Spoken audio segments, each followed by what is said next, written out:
High court justice K Srinivas Reddy గారు కూడా ఒక కామెంట్ చేశారు, దాన్ని కూడా ఇక్కడ మనం ప్రస్తావించాం. అవును.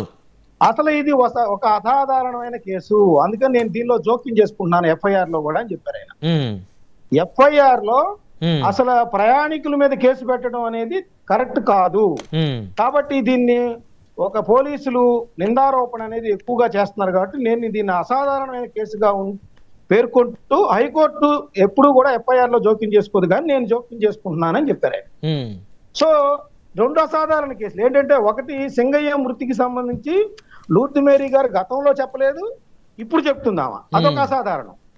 శ్రీనివాస్ రెడ్డి గారేమో ఎఫ్ఐఆర్ లో ప్రయాణికుల మీద ఎక్కడా లేదు, గతంలో ఇక్కడ పెట్టారు కాబట్టి జగన్మోహన్ రెడ్డి గారు లాంటి మాజీ ముఖ్యమంత్రి కానీ లేదా దానిలో ప్రయాణిస్తున్న వాళ్ళు కానీ చెప్పిన పరిస్థితి ఉంది, వాళ్ళందరూ కూడా ఉన్నారు. కాబట్టి ఆ సెక్షన్ అనేది ఏదైతే ఉందో 105 అది వర్తించదని చెప్పారు.